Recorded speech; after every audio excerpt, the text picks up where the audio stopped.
Were you recording? Yeah. Just in case they want to see the behind the scenes footage.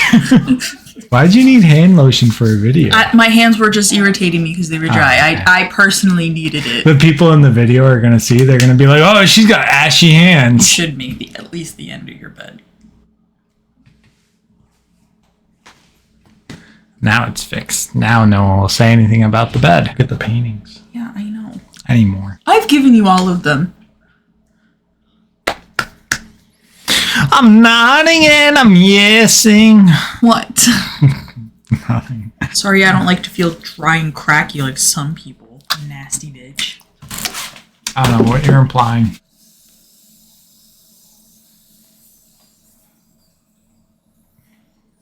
Taking a blinker? Get a blinker before we start? I mean, I didn't, but I could. Are you ready? Yes. Hello everybody! Welcome to my channel. Normally I don't have a second person here with me, but for Hazbin Hotel Season 2, I decided that my opinion was so controversial we would get my girlfriend here who thought differently of it so we can have conflicting opinions, and then that way everybody in the comment section wouldn't roast me too hard. You might have to talk louder. Or as Eugene from the Try Guys would say, I'm right, you're wrong, shut up. And as Ned from the Try Guys would say, let me fuck this other woman.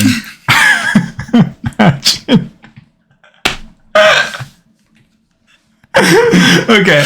Hazbin Hotel Season 2. I thought it was bad. I didn't think much happened in it. What did you think? I thought... Okay. You might have to get closer.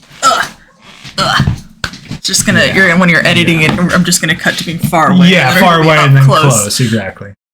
Okay. Don't be afraid to talk to them and send it to me. Okay. So in regards to Hazbin Hotel, so where we left off in season 1, it ended with Nifty killing Adam. The hotel. Nifty. We found out Sir Pentious, our boy Penny, he was redeemed. Right. And we found out that redemption was possible. Oh. And then they left off on a cliffhanger with Lilith. Yeah, Lilith. Yeah, exactly. Lilith. And then, also with Alistair, and implying like we didn't know who had his deal or who he was had his contract or anything like that. Yeah, him kind of chained up to where he's not as all powerful as.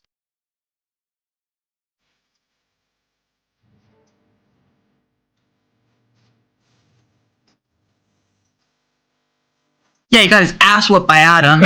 Honestly, he needed to be humbled. To be fair, Adam was like number one. So I don't know why Alistair thought he could take on, it was like number one versus number one. It was like what Rosie said, you're the strongest sinner in hell, but that doesn't mean you can take on an archangel. The fuck? What are we thinking here? What was the thought process? It's like Zeus going against Hades of the underworld. It's like 1 versus 1. That's a bad comparison. No, you stupid. I'm not saying it would be more like a demigod going after I'm not saying god. Alistair is Hades. I'm saying I know what you're saying. Lucifer's Hades, and I'm saying maybe somebody less than Hades taking on Zeus. It's it's not going to happen. I see what you mean. It's still a bad example, but it's okay. I love you anyway. Okay. It would be more like a demigod trying to take on a god. Alistair trying to take on... Yeah, like Percy Jackson trying to take on Zeus. Even though he does square up with all of them, it would be like Percy Jackson trying to square up with Zeus. And we all know that that's just...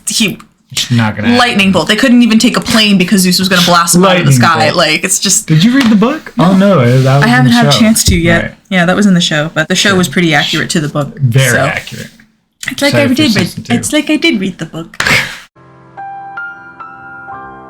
Anyway, season 2 of Hazbin Hotel. No, hear me out, okay? How they left off season 1 didn't expand anything from season 2. So Lilith, we knew, was alive and in heaven. Absolutely nothing happened with that in season 2. At the end, it ended the exact same way as season 1. I do. She got the call. That was showing Lilith in heaven and nothing happening after that. I do agree that them using Lilith as a cliffhanger for 2 seasons in a row. 2 seasons! All right, you've built this character up so much now, and there are so many different fan theories going around, like whoever we've been seeing in heaven isn't actually Lilith, that it's actually like Eve. Oh, is that a fan theory? Yeah, it's a fan theory because Lilith wears a pearl necklace all the time, and the woman that's in the beach in heaven or whatever, wherever the fuck it is, it might even be purgatory, was another theory that Didn't we see Luke or someone go talk to her? But heaven officials can go in between different realms, right? Yeah, they can teleport. Like Emily was teleporting in between different realms or whatever. And Sarah, after Luke was like, I went to Lilith and I told her to get her bitch daughter under control, and she was like, you had no authority to do that. So she clearly knows where Lilith is, but I don't know. I'm interested. I don't mind the cliffhanger so much because I'm really interested in to figure out what the fuck happened. Why did she disappear for 8 years? What happened with her and Lucifer, and what made them split up in the first place? The thing is, I liked it the first time. When they did absolutely nothing with her in the second season, after leaving it as the final ending cliffhanger in season 1, I'm just like, you literally did the exact same thing in season 2. Yeah. You did nothing with her and then left her as a cliffhanger in season 2. Like, we didn't know she was alive. And I agree, but I do feel like since we got a little bit more context clues of Lilith, like what? For example, like when she is on the beach and we get a shot of her phone, you can see that how many missed calls Lucifer had. And I saw on the internet that someone did the math, and it was him literally calling her like once or twice a day, every day for 8 years. And so it's like he's been trying to get in contact with her since the moment she disappeared. And so it's like, okay, he's clearly still in love with her. I want to know more. So like, yeah, but we're getting more but me personally, I'm a little nerd. I like little, like tiny little aspects of this. Like, you know how me and my sister, we pause and we analyze. We're like, did you see that? Did you see that? Did you see that in the background? Okay, well, if you look in Lucifer's room, you can see all the presents from all the different sins. This is from Mammon. This is from Asmodeus and everything. So you think we got more context of Lilith in season 2? Because I feel like from season 1, there was absolutely no progression with the Lilith storyline. I think it complicated her character a little bit more. Yeah, we didn't get a whole lot of content in regards to her, but it added more. I think it added kind of more to the story because we only had a little bit to go off in season 1. Yeah, there was you didn't know that they were still trying to contact, still in love with her, and still all that stuff. But we could tell obviously Lucifer was depressed, but he had been depressed about a series of things. Like he had a bad relationship with Charlie. Why did he have a bad relationship with Charlie in the first place? What happened? Did he do something that pushed away Charlie and Lilith? Right. Like me and my sister were theorizing that maybe like it was like cheating and having something to do with him being with like Eve or something like that. Because remember when he was fighting Adam, he was like, your first wife didn't mind me so much and neither did your second. Well, your first wife didn't seem to hate what I had to offer. For the second. You know, so like I don't remember that. That's so funny. So he made a reference to both of Adam's wives fucking him. That's a great transition into the villain of season 2. Vox. Awful. Compared to Adam in season 1. I think I beg to differ. Nothing. Adam basically did nothing. We got almost nothing of Adam. We got like a couple of clips. He got one song, great song. But we got like one song with him. He exposed Vaggie and saying like, "Oh, you used to be one of my angels" or anything like that. We didn't get any kind of like we got clues that he was kind of like a douchey asshole, but anybody could have told you that Adam was a douchey asshole. We all knew that Adam was a douchey asshole. There's literally like I think 1 or 2 representations of all of history of media of Adam not being an asshole, and I think that speaks volumes. So anyway, I think Vox's character, like his villain in the second season, was so much more thought out. It was so much more methodical. They didn't go anywhere with it. Like at the end, I don't think so, because they've been building that up since season 1. Like we all knew that Vox and Alistair were going. Like we wanted to see them fight for real, and we got 2 fights. We got to see them fight twice, and I loved how many fight scenes we got to see between the different like overlords and everything like that. And finding out Nifty was actually at the very least an ex-overlord at the very end was really fucking cool, because she did a little magic power and only the overlords could have done that. So I don't think that's true. The little regular guys on the street. No, it was only the overlords. It was only the other people came to stand next to them, but it was only the overlords, Emily and Charlie, that were able to do it. No one else.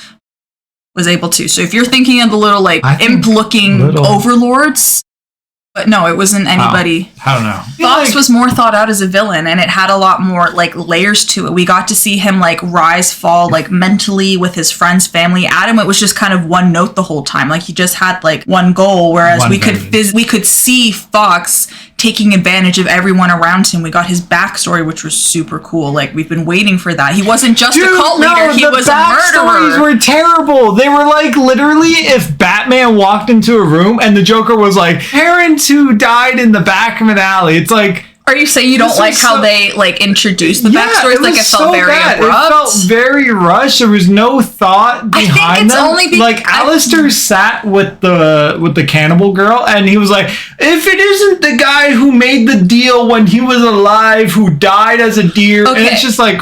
Okay. Well, this was awful. Keep in mind, we've been waiting for a backstory for Alistair since season 1, which is over 2 years ago. No, we didn't. They were we had an understanding, but seeing it physically on screen versus seeing a bunch of different fan projects is very fucking different. And having it confirmed. They made fan projects of the actual story. That was the story already. Everybody already knew that. I understand that, but that doesn't matter to a bunch of people. They don't watch those stuff, so they wanted to see it on the screen. In season, you're correct. That was the first time we saw it. So not only did we get his backstory, we found out who he was actually contracted to, why he was contracted to Rosie in the first place. We didn't see why he was contracted. Yes, we did see why he was contracted. He asked, he's like, I want to continue being strong. What do you mean? Yeah, but what was the other half of that That's what we're having to... Okay, people are always like, oh, they have 8 fucking episodes to do so, and they're like 20, 30-minute episodes. They can only fit in so much, and plus also they need to save some story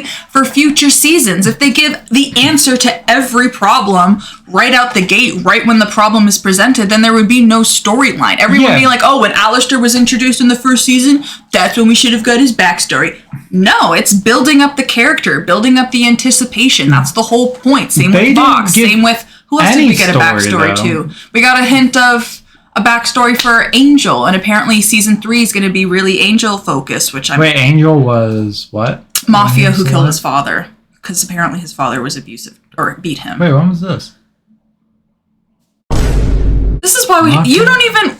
why are you even making this video if you don't even remember what was happening? With Angel, I don't really care because that story went nowhere also. It was because it's just a little taste. Came down in a bubble, You're not supposed to get the whole thing. Media literacy is dead. What is happening? You're not supposed to get the whole thing at once. We got the whole thing of nothing. Like, what do you mean we got a whole thing of nothing? The Vox story went absolutely nowhere. It started at the season and ended at the season. He rose and he fell. What do you mean it didn't go nowhere? Angel went nowhere. I cannot disagree with you more. Just because you didn't like where it went doesn't mean it didn't go nowhere. Just because you don't think there was no resolution doesn't mean the storyline didn't go anywhere. The story is still progressing. There's still time. But all Vox did was pretend to make an uproar, which nobody actually backed entirely. He didn't pretend to make an uproar. And then fired a weapon through heaven, and that was it. And then everybody was like,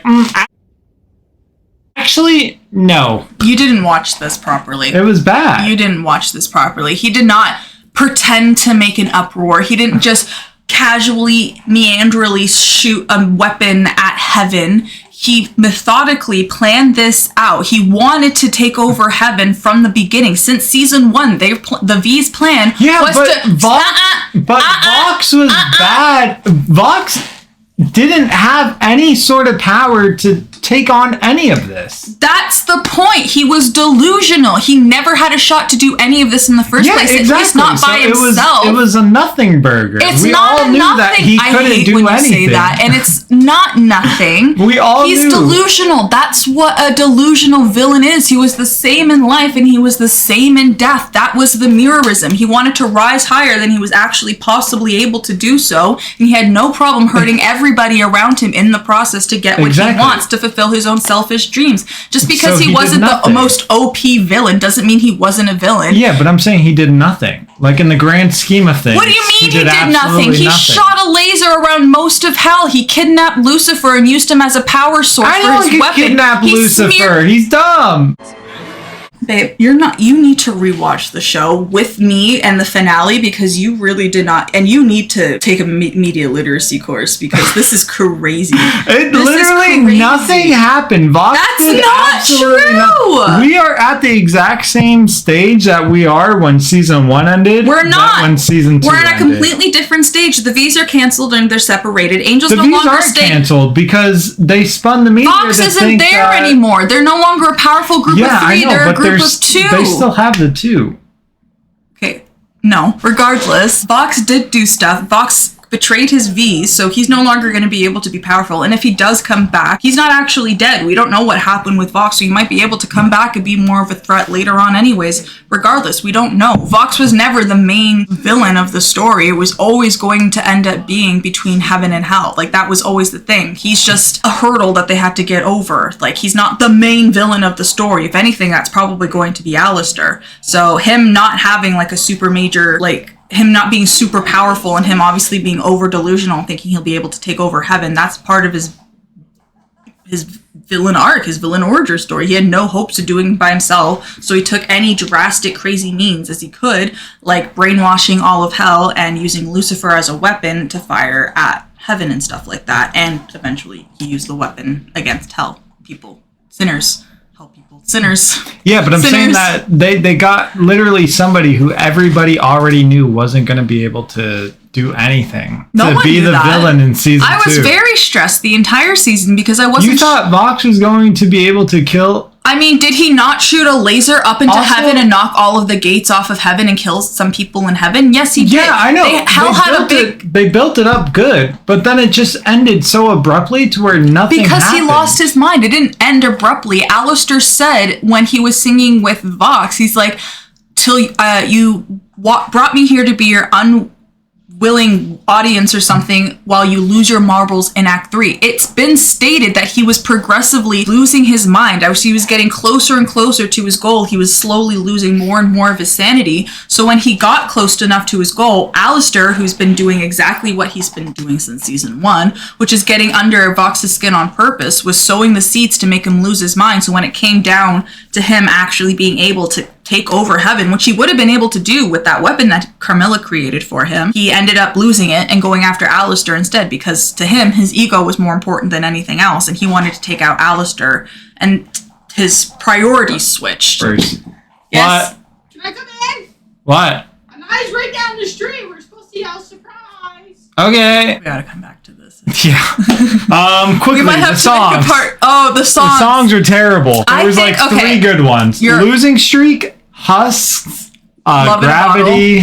Okay, first I can Love look in a Bottle, Gravity, and Easy. Easy was really good. Okay, so songs that were really good. Sarah's Confession was good. I liked Gravity. Piss, the duet between Cherry and Serpentious.